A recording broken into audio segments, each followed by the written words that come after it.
બહુ સૂક્ષ્મ ગયા છે, બહુ સરસ. આમ ભગવાન ગુરુજીએફ એમ કે ચાલુ કરી શકો. ગુરુજીએફ એમ કે સૌથી મોટો રોગ છે આઈડેન્ટિફિકેશન છે, અને પતંજલિ એમ કહે છે કે ચિત્ત વૃત્તિનો નિરોધ. બરાબર. એટલે આમ બે વસ્તુ તો એક જ છે. એક એમ કે આઈડેન્ટિફિકેશન તોડી નાખો તો તમે એ અવસ્થામાં છો, અને આ એમ કે ચિત્તની વૃત્તિનો જ નિરોધ કરી દો, એટલે કે હવે એકાગ્રતાથી પછી જેની જે ના એટલે ઓની અંદર આઈડેન્ટિફિકેશન છે ને, અને આપણી અંદર અવિદ્યા છે. બેનો ફરક એક છે. આપણો વેદાંત એમ કે છે કે એનું કારણ અવિદ્યા છે, અને ઈ એમ કે છે આઈડેન્ટિફિકેશન ઇન્ક્લુડેડ અવિદ્યા છે. એટલે અવિદ્યા છે ને ઈ ને આનો સંબંધ છે. ભગવાન ગુરુજીએફ એમ કહે છે કે સૌથી મોટું પાપ છે એ આઈડેન્ટિફિકેશન છે, અને પતંજલિ ચિત્ત વૃત્તિ નિરોધ અને અવિદ્યાની વાત કરે છે ભગવાન. તો આ બે વચ્ચે શું સંબંધ છે ભગવાન, કે આ બે એક જ માર્ગ છે? આમ એક આઈડેન્ટિફિકેશન એમ કહે છે કે તમે જો આઈડેન્ટિફિકેશન તોડી નાખો તો તમે એ અવસ્થા સુધી પહોંચી શકો છો. એટલે ઓમ તો આમાં બધું ઇન્ક્લુડેડ છે. એટલે યમ હોય, નિયમ હોય. માનો કે યમની અંદર અહિંસા, સત્ય, બ્રહ્મચર્ય, અપરિગ્રહ, એટલે આ બધી વસ્તુ આની અંદર છે. અને એની અંદર આપણે જે સ્વાધ્યાય આમાં કહે છે, સ્વાધ્યાયની અંદર આપણી અંદર ફોલ્સ પર્સનાલિટી, આપણો શું કહેવાય, 3 પ્રકારનું કહે છે. એક ઇલ્યુઝરી, ઇમેજનરી, કન્ડિશન. આ 3 પ્રકારના હોય છે. એટલે એનું ઓબ્ઝર્વેશન કરવું ઈ સ્વાધ્યાય છે. પછી સ્વનું અનુસંધાન કરવું અધ્યાય. એટલે ગુરુજીએફની ટર્મિનોલોજી ભલે અલગ હોય, પણ એની ટર્મિનોલોજીનો યુઝ પતંજલિ એટલે બ્રહ્મવેદાંતજીનો ટર્મિનોલોજીનો જ ઉપયોગ કરે છે બધાયમાં. એટલે ઓમ જુદું લાગતું નથી એમ. અને એની અંદર જે યમ છે એ ઓમ યમ નો હોય, બેઝિક વસ્તુ છે, સાયકોલોજી છે. તમારી અંદર હિંસા હોય, તમારી અંદર અસત્ય હોય, તમારી અંદર ચોરી હોય, તમારી અંદર પરિગ્રહ હોય, તો એ બધી વસ્તુઓ આપણા ચિત્તની અંદર વૃત્તિઓ ઉઠાડશે. અને આ ચિત્તની વૃત્તિઓ ઉઠાડશે તો ચિત્તનો નિરોધ નહીં થાય. એટલે ઈ સેન્સથી આ બધી આ જે સત્ય, અહિંસા, યમ છે ને એ બેઝિક છે.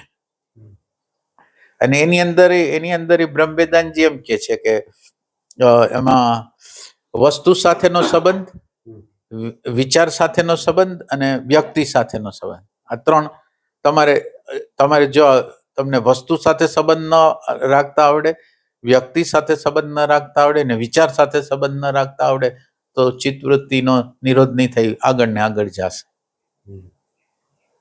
એટલે વસ્તુ નહીં, તમારે જે વસ્તુ સાથેનું તમારું એટેચમેન્ટ, કોઈ વસ્તુ છે ને તમને વધારે પડતું એટેચમેન્ટ છે તો એ વસ્તુ મેં કંઈક થશે તો તમારી ચિત્તની વૃત્તિ થશે. એ સિવાય વસ્તુ પ્રત્યે આદર ભાવ, જે વસ્તુનું માનો કે અત્યારે અમે હાંકતા હતા તો આ જે ટાયરો હોય, આપણા ટાયરો હોય, એ ટાયરો તો બિચારા જ્યાં તમે નાખો ત્યાં હાલશે, પણ એ ટાયરને લીધે તો આપણે અહીંયા આવી છીએ. તો એ ટાયરની પ્રત્યે આપણી સેન્સિટિવિટી છે કે આ ટાયરને આમાં નાખવું કે ન નાખવું. તો આ બધું વસ્તુ સાથેનો સંબંધ, વસ્તુ સાથેનું એટેચમેન્ટ કેટલું છે, બધા ઉપર એનો આધાર છે. જે વસ્તુનો આપણે ઉપયોગ કરી છે એ વસ્તુને અહોભાવ કેમ કરતા નથી? પછી રિલેશનશીપમાં આપણને અંધારું હોય, એટલે રિલેશનશીપમાં શું કરવું એ ખબર ન હોય. કાં આપણે એટેકિંગ હોય અને કાં આપણે સપ્રેસિંગ હોય. તો એટેકિંગ હોય તોય પ્રોબ્લેમ, અને સપ્રેસ કરી તોય પ્રોબ્લેમ, તો ચિત્તની વૃત્તિઓ ચાલતી રહેશે. એટલે એ રીતે એને સરસ કીધું. સંબંધોમાં બરાબર તમે થઈ જાઓ. પછી વિચારો સાથેનો સંબંધ, વિચારો ગમે ત્યાં ઢળી જાય, જસ્ટિફિકેશન કરે, બફર બનાવે, તો એ કે એની હારે રિલેશન બરાબર બનાવો કે ઈ તમને દોરી ન જાય, તમે એને સમજો. એ રીતે. અને નિયમની અંદર યમ છે એ એકચ્યુઅલાઇઝ થશે નિયમ દ્વારા. સોચ, સંતોષ, તપ, સ્વાધ્યાય ને ઈશ્વર પ્રણિધાન એ એનું પ્રેક્ટિકલ વસ્તુ છે. એ પ્રેક્ટિકલ વસ્તુ દ્વારા તમે વાં પહોંચી શકશો સત્યનો. એમ તમારો પ્રશ્ન એટલે તમારા પ્રશ્નની અંદર ઓમ આવી જાય છે કે ઓમ પતંજલિ યોગ સૂત્ર ને એમાં ગોઠવી અગાઈ છે, અલા ગુરુજી પ્રમાણે ગોઠવી દે છે, એટલે વાંધો નથી આવતો. આમ ભગવાન પતંજલિ પ્રમાણે ક્યાં ક્યાં નિયમ પાળવા જોઈએ? આમ જનરલી બધા સાધનામાં ઘણા બધા નિયમો પાળતા હોય છે, તો પતંજલિ પ્રમાણે એટલે સાધનામાં એટલે પવિત્રતા કહે છે. સોચ, સંતોષ, તપ, સ્વાધ્યાય અને ઈશ્વર પ્રણિધાન આ 5 નિયમો છે. સોચ એટલે પવિત્રતા. એટલે અપવિત્રતા શું છે? માનો કે પવિત્રતા એટલે અપવિત્રતા, બે વસ્તુનું મિક્સ થઈ જવું એ અપવિત્રતા. ઘીની અંદર બીજો ડાલડા ઘી નાખી દો તો એ અશુદ્ધ થઈ જાય. તો હવે તમારી અશુદ્ધિ શરીર સાથે તાદાત્મ્ય કરો તો અશુદ્ધિ, પ્રાણ સાથે તાદાત્મ્ય કરો તો અશુદ્ધિ, સાયકોલોજી આરે ઇમોશન આરે તાદાત્મ્ય કરો તમારું જુદાપણું છે, તમે એક થઈને રહ્યો છો, તો આ બધી અશુદ્ધિઓ છે. એટલે બોડી અને તમારી હાજરી બે અલગ વસ્તુ છે. બોડીમાં તમે રહ્યો છો, બોડી તમે નથી, તો એ પવિત્રતા છે. એટલે બધી આવી રીતની આ પવિત્રતાની જે વાત છે એ આવી રીતે છે કે તાદાત્મ્ય, બે વસ્તુનું તાદાત્મ્ય થઈ જાય તો અપવિત્રતા થઈ જાય, શેડભેડ થઈ જાય, એ ટાઈપની.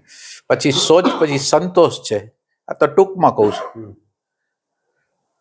સંતોષમાં શું આવે છે? જે વસ્તુ છે એમાં હેપી રહેવું, ન રહીએ તો એ પ્રમાદ ગણાય, તમસનો તત્વ ગણાય. એટલે સંતોષનો અર્થ એવો નથી કે એટલે આપણે ફરજિયાત રીતે સંતોષ કરી લેવો એમ નહીં. એટલે જે પરિસ્થિતિ અત્યારે જે છે એનું એક્સેપ્ટન્સ છે ને એ સંતોષ છે. જે છે એ અત્યારે જે છે અને અત્યારે જે છે એનો સ્વીકાર જેમ જેમ કરતા જાય એમ સંતોષની વસ્તુ આવતી જાય. ફરજિયાતી નથી સંતોષ એમ. ભગવાન સાધનામાં તો એમ કહે છે કે અસંતોષની જરૂર છે. એ વસ્તુ અલગ થઈ ગઈ. આ બહારની વસ્તુની વાત કરે છે. બહારની વસ્તુની આ બધી વસ્તુ છે એ બધી બહારની વસ્તુઓ છે. આપણને અસંતોષ થાય તો ઘર નથી, પૈસા નથી, હોદ્દો નથી, આપણે ભાવના સંબંધો હોય તો કે આ વ્યક્તિ મને સમજતી નથી, એમ એ ટાઈપ. હરિઓમ. હા, તપની અંદર તો બધા સેન્ટરોનો અલગ અલગ તપની અંદર તો મને એવું લાગે છે સોચ, સંતોષ, તપની અંદર પ્રેઝન્ટ મોમેન્ટ આવે, ઓબ્ઝર્વેશન આવે અને સેલ્ફ રિમેમ્બરિંગ આવે. મારા ખ્યાલ પ્રમાણે આ તપ કહેવાય. વોલ્યુન્ટરી સફરિંગ એ કહેવાય આમાં, એ ટાઈપના. સ્વાધ્યાયની અંદર એમ કે છે કે જે દાખલા તરીકે તમારે પર્સનાલિટીનો ફોલ્સ પર્સનાલિટીથી જુદા પડવું, કન્ડિશનિંગથી જુદા પડવું અને ધીરે ધીરે એસેન્શિયલ સેલ્ફમાં આવી જવું, એ ટાઈપની વસ્તુ છે સ્વાધ્યાય એટલે આ હું નથી.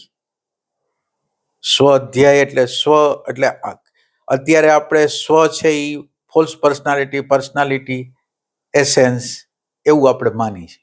તો એનાથી જુદું પડવાનું અને બધી વસ્તુને બેલેન્સ કરવી, એમ આ રીતે. અને ઈશ્વર પ્રણિધાન તો એવી વસ્તુ છે કે ઈશ્વર એટલે ઈશ્વરમાં આમાં શું થાય, બે જ વસ્તુ છે, એક પ્રકૃતિ સ્થૂલ અને સૂક્ષ્મ અને બીજું ચેતન તત્વ. હવે અંદરનું એટલે સ્થૂલ પ્રકૃતિને તો કોઈ પ્રોબ્લેમ નથી, સ્થૂલ પ્રકૃતિ અને આ બાજુ ચેતન તત્વ વચ્ચે જે મન બનાવ્યું છે ત્યાં પ્રોબ્લેમ છે. સ્થૂલ પ્રકૃતિને તો કઈ ખબર ન પડે, તો આ મન છે એના દ્વારા સમસ્યાનું નિર્માણ થાય. એટલે આપણે કેના ઉપર વાત કરી છે? ઈશ્વર પડે. હવે આ જે વૃત્તિ છે ને એ આ કોન્શિયસનેસને શરણે જાય. એટલે એક જગ્યા અત્યારે એવી વસ્તુ છે કે અત્યારે આપણું જીવન છે એ સેલ્ફ સેન્ટરમાંથી, યંત્રનું જે સેલ્ફ સેન્ટર છે ને એમાંથી સતત રીતે કાર્ય કર્યા રાખે છે. એટલે અત્યારે જે કાર્ય કરે છે એ સ્વાર્થનું જોઈએ. હવે એવું બને કે આપણે આનાથી પ્રકૃતિથી અલગ થતા જાય, આપણા સ્વની નજીક જતા જાય, તો સ્વની શાંતિ, સ્વનો આનંદ, સ્વની સમજ, સ્વની પ્રજ્ઞા, એ પ્રજ્ઞાનું તત્વ, શાંતિનું તત્વ ધીરે ધીરે માઇન્ડમાં આવે, ઇમોશન સેન્ટરમાં આવે અને કર્મની અંદર આવે. હવે આ કર્મની અંદર આવે એટલે એ જ્યારે હાયરનું અવતરણ માઇન્ડની અંદર થાય, ઇમોશન સેન્ટરની અંદર થાય, ઓની અંદર થાય, ત્યારે માઇન્ડને પોતાને જ ખબર પડી જાય કે મારી કંઈ જરૂર નથી. એટલે ઓનો પ્રકાશ, જે હાયરનો પ્રકાશ છે ને, એ આ બધા ઉપર પડે, મન, બુદ્ધિ, ચિત્ત, અંગ બધા ઉપર પડે અને એ બધાને પરિશુદ્ધ કરી નાખે. પરિશુદ્ધ કરી નાખે તો એ પરિશુદ્ધિમાં બુદ્ધિને પોતાના, બુદ્ધિ અથવા વિચારક હોય એને પોતાને ખબર પડે કે મારી કંઈ જરૂર નથી, એની હાજરી જ છે. ત્યાં એક અનુભૂતિ થાય કે એની હાજરી કોન્સ્ટન્ટ છે. તો હવે એની કોન્સ્ટન્ટ હાજરી છે તો તમે કયો પ્રયાસ કરશો? પ્રયાસ કયો કરશો? એ તો છે જ. એટલે જ્યારે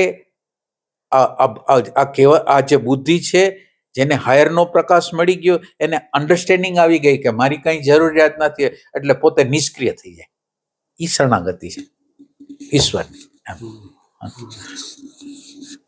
એટલે ઈ બહુ અલ્ટિમેટ છે. પાછી આ બધું તમને કીધું તો ખરું, પણ છે અલ્ટિમેટ એમ. એટલે અહીંયા તો બે જ વસ્તુ છે, કાં તમે વૃત્તિ છો ને કાં તમે ચેતન છો. વૃત્તિ છો તો શરણે જાઓ, ચેતન છો તો હવે કઈ જરૂર નથી. એ ટાઈપની. ભગવાન, જે વૃત્તિ ભટકવાનું કારણ છે એની મેળેથી બધું એની રીતે સિલેક્શન કરે છે કે અહીંયા ચોંટવું છે, અહીંયા ચોંટવું છે, અહીંયા ચોંટવું છે. આનું કારણ અવિદ્યા જ છે ને ભગવાન?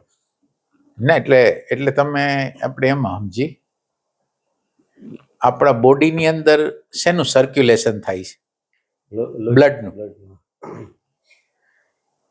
આપણા પ્રાણમય બોડી છે એમાં પ્રાણનું સંચારણ થાય છે. અને આપણા એટલે એર ફૂડ છે એમાં પ્રાણનું સંચાલન થાય છે. અને આપણે ઇમ્પ્રેશન ફૂડની અંદર વિચારનું થાય. હવે આની અંદર પ્રોબ્લેમ એ હોય, બ્લડનું સર્ક્યુલેશન થાય તો વાંધો નહીં. માનો કે બોડીની અંદર બ્લડનું સર્ક્યુલેશન થવું એ તો બરાબર છે, પણ બ્લડનું સર્ક્યુલેશન વધારે થઈ જાય અથવા ઓછું થઈ જાય તો બોડી જોખમમાં આવી જાય. તો એ રીતે વિચારની અંદર એ સર્ક્યુલેશન, એટલે આપણા ઇમ્પ્રેશન, એટલે આપણું મેન્ટલ બોડીની અંદર વિચારનું સર્ક્યુલેશન છે, વિચારનું પોતાનું સર્ક્યુલેશન. પણ એ સર્ક્યુલેશન કેવું હોવું જોઈએ? તમને કોઈ પ્રકારનો કોન્ફ્લિક્ટ ન કરે એવા પ્રકારનું સર્ક્યુલેશન હોવું જોઈએ. એને બદલે એ સર્ક્યુલેશન છે એ અનહદ ચાલતું હોય, ચિંતા હો, ટેન્શનો એને લીધે ચાલતું હોય. એટલે એ સર્ક્યુલેશન સિદ્ધાંત છે, ફિઝિકલ બોડીનો સિદ્ધાંત છે, પ્રાણમય કોષનો સિદ્ધાંત છે, એનો સિદ્ધાંત છે. પણ હવે એની અંદર વિવેક કરવાનો છે કે એને કેટલી ગતિ આપી, સર્ક્યુલેશન કેટલું કરાવવું.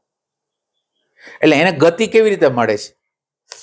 વિચારને ગતિ કેવી રીતે મળે છે? વિચારને ગતિ કેવી રીતે મળે? માનો કે તમે જમવા ગયા છો કોકની ઘરે, લગ્નમાં કે એમાં, પછી તમે માનો કે બહાર નીકળો છો ને વાત કરો છો કે જમવાની આ વસ્તુ આમ હતી, આ વસ્તુ આમ હતી, આમ વસ્તુ આમ હતી, આમ વસ્તુ. અથવા લગ્નમાં કોઈ માણસને મળ્યા છો તો બહુ સરસ છે, એણે આવી વાત કરી હતી, આ એનામાં અહંકાર હતો, આમ હતો. તો એ વૃત્તિ છે એ કાર્યરત થઈ ગઈ. તમે એને સત્ય માનો છો, જ્યાં જાઓ છો એ બધી વસ્તુને સત્ય માનો છો. અને તમારી અંદરની શાંતિ, તમારી અંદરનો પ્રેમ, તમારી અંદરનું હોવાપણું, એ હોવાપણાને તમે રાખશો તો બધાની મેન્ટાલિટીઓ તમને ખબર પડશે અને તમને જ્ઞાન થશે, સમજ થશે અને તમને એને વ્યક્ત કરવાની ઈચ્છા નહીં થાય તો ચિત્તવૃત્તિનો નિરોધ થશે. એટલે આ ચિત્તવૃત્તિના નિરોધ માટે આ જે વૃત્તિ જ્યાં ત્યાં ભટકે છે, એટલે કઈ કારણ વગર વાત ચાલુ કરી દે, કોઈ કારણ ન હોય, નાની નાની વાત હોય.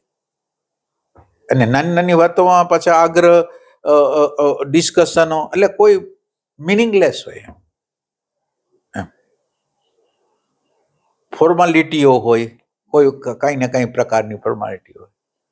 એટલે ધીરે ધીરે કરીને તમે કોઈને મળવા ગયા, તમને કાંઈ અસર ન થઈ, મળી લીધું, જોઈ લીધું, સમજી ગયા, એની બધી વસ્તુ તમે અંદરની સમજી ગયા, તમારે કાંઈ બોલવાનું જ નથી, વૃત્તિ જ ઉડતી નથી. વૃત્તિ સમજી જાય છે કે આમ છે, પ્રકૃતિની અંદર આવું છે, બસ પતી ગઈ વાત. એટલે આ ગતિઓ થાય છે, ગતિઓ થાય છે. તમે કોઈ પ્રસંગ ઉભો કરો છો, લગ્નનો, મરણનો, કથાનો, તો આ બધા તમે જ્યારે કરો છો ત્યારે તમારે કથા કરો છો તો તમારે કેટલા માણસોને બોલાવવા પડશે, કેટલા પૈસા ખર્ચવા પડશે, ક્યાંથી આવશે, એના તરંગો કેટલા ઉઠશે? બધાની વ્યવસ્થા કરવી છે તો વ્યવસ્થા માટે કેટલી તમારી ઉર્જા જશે, કેટલા વિચારો કરવા પડશે. એટલે ચિત્તવૃત્તિનો નિરોધ છે એ આ જગ્યાએ. એટલે તમારી ચિત્તવૃત્તિ વધે છે કે ઘટે છે, એટલે તમે એવી ક્રિયા કરો કે જે સાધક લોકોનો તો ધર્મ એવો છે કે વૃત્તિઓ સેજ પણ ઉઠે ને એવું કંઈ કરવાનું એ ટાઈપની વસ્તુ. પણ આ ચિત્ત વૃત્તિ, આ એકાગ્રતા જ્યારે સિદ્ધ થાય છે, દાખલા તરીકે ક્ષિપ્ત, વિક્ષિપ્ત, મૂઢ, એકાગ્ર અને જ્ઞાની, એટલે એકાગ્રતાની જે સ્થિતિ છે ભગવાન, કે ત્યારે આ ધારણા શક્તિ છે એ આપણી ધારણા શક્તિ, એકાગ્રતામાં ધારણા શક્તિ દ્વારા તમારી અંદર આનંદ છે, તમારી અંદર શાંતિ છે, એની પ્રતીતિઓ થાય. આ એકાગ્રતાની ભૂમિકાની અંદર આ પ્રતીતિઓ થાય કે વિષય વગરનો આનંદ મળી શકે. એકાગ્રતાને તમે નાભીમાં રાખો, હૃદયમાં રાખો, અને અડધી કલાક લગી તમે આમ શાંત થઈ જાય તો તમને રિલેક્સેશન, વિચારની શાંતિ, આનંદ, એ બધાની અનુભૂતિ થાય. તમે વચ્ચે હમણાં એક કોટ મૂક્યો હતો કે જોવું ને જાણવું. તો જાણવા માટે ધારણા શક્તિ છે એ વધારે જોઈએ. એ ધારણા શક્તિ હોય તો જ જાણવાનું બને, નકર જોવાનું જ બને. મને વિચાર દેખાઈ ગયો, પણ તમને વિચાર દેખાઈ ગયો, પણ વિચારની અંદર જે કન્ટેન્ટ હતા, રાગનો, દ્વેષનો, ભયનો, એ તો એમને એમ રહી ગયા. તમે જોવો છો તો છો. તો હવે શું થયું કે ધારણા શક્તિ એટલે ઓલો આપણું હોવાપણું હજી એક સેકન્ડને માટે આવ્યું ને પછી વયું ગયું, તો જાણવાની પ્રક્રિયા તો થઈ નહીં. જાણવાની પ્રક્રિયા ધારણા શક્તિ જેટલી હોય ને, જેટલું એનું હોવાપણું રહે ને, એ હોવાપણું એની આર પાર જોઈ શકશે. એટલે ધારણા શક્તિની એમાં જરૂર પડશે. આ ધારણા શક્તિનું જ રૂપાંતરણ થઈને સમાધિ સુધી પહોંચે. ધારણા શક્તિ જ મેટર છે કે જે અલ્કેમી છે, કે જે અલ્કેમી સોનું બનાવી દેશે. એટલે ચૈતન્ય તત્વ શાંતિ, પ્રેમની અંદર ટ્રાન્સફોર્મ કરી દેશે. ધારણા એટલે આમ ભગવાન કોન્શિયસનેસનું એક ના, એટલે હોવાપણું, તમારી હાજરી, ઈ ધારણા શક્તિ છે. હાજર રહેવું ઈ ધારણા શક્તિ છે. પછી આ હાજરી છે એને છૂટી પાડી દેવી. એટલે હાજરી થાય પછી હાજરી છે એ કોની હારે સંબંધિત છે? ફોલ્સ પર્સનાલિટી હારે, એસેન્સ હારે, દ્રષ્ટા હારે, કોની હારે સંબંધિત છે? એટલે આ ધારણા શક્તિ છે ઈ આમ હોવાપણું છે. અને આ હોવાપણું આવે તો જોવાપણું આવે. હોવાપણું હોય તો કોઈ જોઈ શકે. હવે તમે છો જ નહીં, એટલે પેલી તો વસ્તુ એ છે કે આપણું હોવાપણું જ નથી. એટલે ધારણા શક્તિ છે એ તમારું હોવાપણું પ્રસ્થાપિત કરે છે. હાજરી છે, અને હાજરીની સાથે અમુક અણુ પરમાણુ ચોટેલા છે ને. એટલે આપણે આ સાધના છે એ હાજરીને જે અણુ પરમાણુ ચોટેલા છે, એટલે એ અણુ પરમાણુથી વાકેફ થવાની પ્રક્રિયાઓ છે. કયા પ્રકારના અણુ પરમાણુ ચોટેલા છે એનાથી એને જુદા પાડવાની પ્રોસેસ છે. એટલે શુદ્ધ દ્રષ્ટા આપણને મળે. આ અણુ પરમાણુ જે લાગેલા હોય એ જ્યાં લગીને એને જે અણુ પરમાણુ લાગેલા છે ત્યાં લગીને સ્પષ્ટ રીતે દર્શન નહીં થાય, સ્પષ્ટ રીતે જોઈ નહીં શકે. એટલે આપણે વિચારને જોઈ છીએ ત્યારે થોડાક અંશમાં વિચારના અણુ પરમાણુથી આપણે જુદા થઈ ગયા. પછી અણગમાના પરમાણુથી જુદા પડી ગયા. પછી ઇમેજના અણુ પરમાણુથી જુદા પડી ગયા. તો આ જુદા પડવાની પ્રક્રિયા થઈ ગઈ એટલે તમે કોન્શિયસનેસમાં, મૌનમાં આવી ગયા. અને મૂન છે એ જોશે હવે. એટલે પ્રસંગો બને છે એની પાછળ પરમાત્માનો ઈરાદો, એટલે આપણને ખબર નથી કે પરમાત્મા ઈરાદાથી કરે છે. થોડી વાર માટે તમારી અંદર કેટલું વેલ્યુ હતું એ તમને બતાવી દે, એક પ્રસંગ કરી અને એ બતાવી દે. અને એને તમે જે બોલ્યા ને કે એક વખતે 2-3 સમસ્યાઓ આવે, એ હંમેશા એમ જ કરે. અને એ 2-3 સમસ્યાઓ જે આવે એ વખતે આપણે ધારણા એટલે ધીરજ કેટલી રાખી આગી છીએ, ઉતાવળ કેટલી નથી કરતા. એટલે આમાં કંઈક આ દુનિયામાં કંઈ બગડી જતું નથી. 1-2 સેકન્ડ, 1-2 મિનિટ કે 5 મિનિટ કે 10 મિનિટ કે કલાક વહી જાય એટલું બધું ઇમ્પોર્ટન્ટ નથી. તો ઇમ્પોર્ટન્ટ તમારી શાંતિનું, તમારા જીવાત્માનું વેલ્યુ છે. આ બધી જે સાઈડમાં જે બને છે એનું એટલું ઇમ્પોર્ટન્ટ નથી. આપણે શું કરીએ છીએ કે ઇમ્પોર્ટન્ટ બનાવોને આપી છે, બનાવો જે બને છે ને એને આપી છે, અને ઇમ્પોર્ટન્ટ જીવાત્માને નથી આપતા. આપણી આગળ જે વેલ્યુ છે ને એ આ કર્મની વધારે છે. કર્મનો જે કરતા છે એના પ્રત્યે કઈ વેલ્યુ જ નથી. એ મૂંઝાઈ જાય તો વાંધો નહીં, એને કઈ ખબર ન પડે તો કઈ વાંધો નહીં, જલ્દી કરો એમ કે જીવાત્મા ઠરી જાય, શાંતિ થઈ જાય, રિલેક્સ થઈ જાય. એને કર્મ કેવી રીતે કરવું શીખડાવવા એ માગે છે. એટલે કાર્ય કરવાની કુશળતા ઈ યોગ છે. કાર્ય કરવાની કુશળતા એટલે એક્સપર્ટાઇઝ નહીં. જીવાત્માને શાંતિથી, પ્રેમપૂર્વક, આનંદ રીતે, રિલેક્સેશનથી કેવી રીતે કરવું ઈ કર્મની કુશળતા છે. બાકી તમે માનો કે એક્સપર્ટથી કરી નાખ્યું ને તમારો જીવ તો એટલો બળ્યો કે અને એટલું બધું ફાઇટિંગ થયું, તો એનો તો કોઈ અર્થ ન રહ્યો. શું બગડી જાય છે? માનો કે 5 મિનિટ, 10 મિનિટ, અડધી કલાકમાં ફેર શું પડી જાય? તમે ઓફિસનું કામ કરો છો અને લાઇટ ગઈ તો તમે શું કરી શકો? માનો કે તમારે કોમ્પ્યુટરનું કામ કરો છો તો શું, તો હવે એ વખતે કેમ હલાવી છે? આપણને કોઈ કઈ ન જાય ને એના માટે થઈને આપણે આ બધું કરતા હોય છે. બીજું કોઈ કામ કર્યું ભગવાન હા, આપણે સમજથી કર્યું છે કે પછી આપણી બુદ્ધિ અથવા તો આપણને કેન્દ્રમાં રાખીને કર્યું છે, એ ડિફરન્શિએટ કરવું એટલે તો નક્કી એટલે ના એટલે તમે એકાદ વસ્તુ કયો તો હું તમને કહું. દાખલા તરીકે કોઈ પ્રશ્ન ઓફિસમાં ઉપસ્થિત થવાનો છે, હા, કસ્ટમર સાથે કે આમ તેમ કોઈ ઉગ્ર છે, આ છે તે છે, તો અમુક વાર એવું બને કે ત્યાં આપણે થોડુંક સ્ટ્રોંગલી અને રિએક્ટ કરવાનું થાય. બરાબર. અને ઘણીવાર એવું બને કે એને આપણે હળવા રહીને લેટ ગો કરી દઈએ અને એ પ્રશ્નને જતો કરીએ. બરાબર. એટલે હવે ક્યારેક આજુબાજુનું વાતાવરણ ઉપરથી એવું લાગે કે તમે આ ખોટું આમ કર્યું, આમ ન કરો, આમ જ કરવું પડે, ફોર એક્ઝામ્પલ. તો હવે એ જે આપણે કામ કર્યું છે એ સમજપૂર્વકનું થયું છે કે આપણે કોઈ ભયમાં કે બીજા કોઈ કારણોથી દબાઈને એ પ્રશ્નને તમને બીજા લોકો એમ કેમ કે છે તમે આ બરાબર નથી કર્યું? ઇવેલ્યુએટ કરે આપણને એમ કે કેવી રીતે? પણ ના, એટલે ઇવેલ્યુએટમાં માનો કે તમે એક બહુ રિજિડ માણસ છે અને એની અંદર તમે રિજિડિટી ન બતાવીને રિલેક્સેશન કરીને એની સારો વ્યવહાર કરીને કર્યું તો એને એમ કે છે. હા, એટલે ઘણી વાર બીજા લોકો હોય ને, સ્ટાફને એવું થાય કે તમે બહુ ઢીલું આંકો છો એટલે કે આમાં આ વખતે આપણે સખ્તાઈપૂર્વક થોડુંક કડકથી જવાબ દીધો બીજી વાર ન આવે.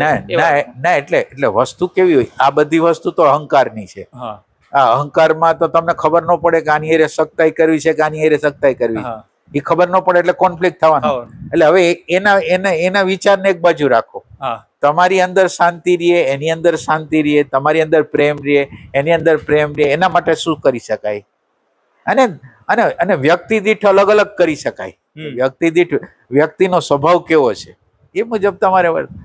બહુ સખત માણસ હોય તો એની યાર ફાઇટિંગ ન કરાય, તો ડબલ ફાઇટ થાય. તમે રિલેક્સ થઈ જાઓ, એને સમજાવો.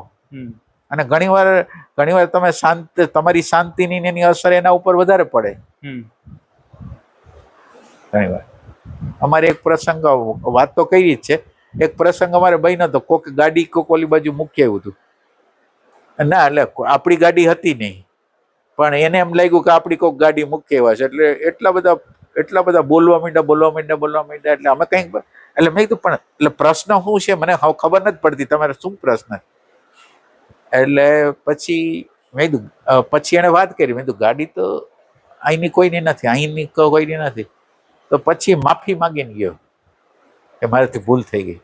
તમે જવાબ ન દીધો, તો તમે સમજવાની ટ્રાય કરી કે છે શું, પ્રશ્ન શું છે, તો એ માફી માંગીને ગયો. એટલે તમે આપણે આપણું કર્મ છે એ શાંતિપૂર્ણ, પ્રેમપૂર્ણ અને આનંદપૂર્ણ કેવી રીતે થાય, એ જીવાત્માને રાહત કેવી રીતે થાય, જીવાત્માનો જીવ કેવી રીતે ન બળે, ઠરે, એ રીતે આપણે કરવાનું. બીજા લોકોના ઘર તો સેન્સ ન હોય એટલે બીજાના તો અભિપ્રાય જવાના જ નહીં. આપણે આપણી શાંતિ ગુમાવી નહીં, આપણો આનંદ ગુમાવ્યો નહીં, અને એની હારેનું કનેક્શન જાળવી રાખ્યું સારી રીતનું, તો એ સારી વસ્તુ છે. કારણ કે જે બોલે છે ને એ જ્યારે કર્મ કરે છે ત્યારે અરાજકતા ફેલાવી દે છે, સંઘર્ષ કરાવી દે છે, તો એનું માનીને આપણે ક્યાં જવું છે? એમ એટલે તમે એમ સમજો કે તમારી આજુબાજુ તમે ભગવાનથી ઘેરાયેલા છો, અને ભગવાન તમારા ઉપર નિરંતર દ્રષ્ટિ કરી રહ્યા છે કે આને મારે સુધારવો છે. હવે આ ઘટના ઘટે ત્યારે બસ આ યાદ રાખવાનું કે એને શું કામ એને ઘટના ઘટાડી છે. અને ભગવાનને ઘટના ઘટાડવા પાછળ તમારી શાંતિ તમે ન ગુમાવો, તમારું જીવાત્મા ઠરે ને, તમારા જીવાત્માને આનંદ મળે, જીવાત્મા પ્રેમ જવા ન દે, એ એનો હેતુ છે.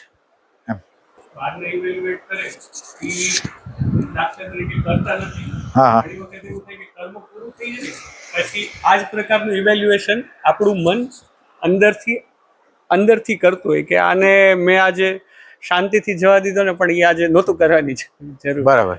અથવા તો કોકને આમ સખ્તાઈ કરી હોય તો અંદર મન બીજો છેડો દેખાડે કે ના, આટલું બધું કરવાની જરૂર નથી. બરાબર. એ વિચારક ના એટલે તમે વિચારથી કરો છો, તમારી હાજરીથી નથી કરતા. તમારી હાજરી આવે એટલે તમારે એક આંખ મળી ગઈ, તો ત્યાં કન્ફ્યુઝન કન્ફ્યુઝન ન હોય. આપણને દેખાતું નથી એટલે આપણે એમ વિચાર કરી છે આમ કર્યું હોત કે આમ કર્યું હોત, એ બધું એટલે ધાપો છે. કોન્ફ્લિક્ટનો મતલબ જ હા, કન્ફ્યુઝન એટલે હાજરી તમારી નથી, તમે વિચારથી સોલ્યુશન કરો છો. અને વિચાર છે એ ઈગોના પાર્ટ, એટલે ઈગો માટે કામ કરે છે વિચાર. એટલે એનું કોઈ વસ્તુ સારી ન હોય. એટલે તમે ખાલી આ રાખો ને કે ભગવાન મારી આજુબાજુ ઘેરાયેલા છીએ, અને ભગવાન આ પ્રસંગ એમને ઉપસ્થિત કરતો જ નથી. મારી આગળ જે પ્રકારની વેલ્યુ પ્રગટ કરવા માટે, મારી અંદર વેલ્યુ કોની છે? શાંતિની, પ્રેમની, આનંદની, કે વસ્તુની, પરિસ્થિતિની, ઈગોની, ઇમેજની, કોની છે? અને વ્યવહાર પોતે તમને સમજાવે છે. વ્યવહાર હોય ને એ તમને સમજાવે કે આ કરાય કે ન કરાય. એક જણાએ પૈસા માંગ્યા, દીધા, અને તમે એ વ્યવહાર ચાલુ થયો, તો એ દીધા અને વયા ગયા. પછી બીજી વાર માગવા આવ્યો, પાછા બીજી વાર દેવા પડ્યા, ત્રીજી વાર દેવા પડ્યા, પછી કોઈક એવો સંજોગ થયા કે એને આપ્યા નહીં. અથવા તમે કોઈ તમારી આજુબાજુ કોઈ કામ કરવા વાળા, એટલે માનો કે આ વાડવા વાળા છે કે ઈ લોકો છે, એને તમે માનો કે તમને એમ થાય કે આને બિચારાને કંઈક દેવું જોઈએ, તમે 10 રૂપિયા, 20 રૂપિયા, 50 રૂપિયા આપો છો. એક વખત આપો છો, 2 વખત આપો છો, 3 વખત આપો છો, ભલે વચ્ચે ઇન્ટરવલ છે, મહિનાનો છે, અઠવાડિયાનો છે. પછી એ તમારી આગળ માગવા આવે કે મારે તમારી આગળ પૈસાની જરૂર છે, તો તમે એ જે રિલેશન ઉપસ્થિત કર્યો એ એમ બતાવે છે કે એ જરૂર નહોતી. એટલે તમારે ક્યારે કેવા પ્રકારે દેવું, કેવા પ્રકારે કામ કરવું, એ તમને કર્મ જ બતાવશે. કર્મ જ આપણને શીખડાવે. અમારે એવું થતું, હું તમને દ્રષ્ટાંત આપું છું, એમાંથી હું પસાર થયો છું. એક આપણે હોય ને કામ કરવા વાળો, સાફ સૂફ કરવા વાળો શેરી, એટલે મને એવો ભાવ ખરો કે આવા લોકો હોય એને ચા પાણીના ને એવા દઈ. એટલે એ વખતે વિવેક નહોતો, તો એ દેતો ગયો, એટલે એ પછી માગ્યો મારી આગળ, મેં એને પૈસા આપ્યા. હવે પછી પૈસા આપ્યા પછી એને તો દેવા નહોતા, એટલે બિચારો એક તો મારી સામે ન આવે ને, એટલે આ એક પ્રસંગ બન્યો. અને એવું બધું તો આપણું કઈ નુકસાન ગયું ન હોય, પણ એના દ્વારા હું શીખો કે ખરેખર આ વ્યક્તિ હારે ડિસ્ટન્સ કેટલું રાખવું એ રીતે. અને ઘણીવાર આપણે ઇમેજ માટે થઈને હા પાડી દઈ. આપણને એ શીખડાવે કે ઇમેજની જગ્યાએ તમે ઇમેજ ન રાખી હોત અને ઇન્ટેલેક્ચ્યુઅલ સેન્ટર જો હલાવ્યું હોત તો તમારે આ પ્રશ્ન ના આવત. ઘણીવાર કોક લોકો આપણી આગળ આવે ને આપણે એમ આપણને એ લોકો કેવી રીતે જોવે છે, બહુ સારી રીતે જોવે છે, તો હવે એ માગે છે એટલે મારે આપવું છે. આ બ્રહ્મવેદાંતજી અને આને આને આને આને આને ક્યાં રેફરન્સમાં કીધું હતું?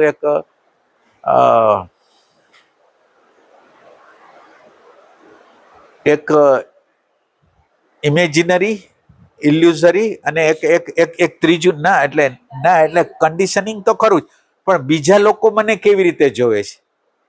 એક એણે બ્રહ્મવેદાંતજી એમ કીધું બીજા લોકો તમને કેવી રીતે જોવે છે એ એક ત્રીજો પ્રકાર છે, અને એને લીધે એ જે રીતે જોવે છે એ ઢાળામાં તમે ઢળી જાઓ.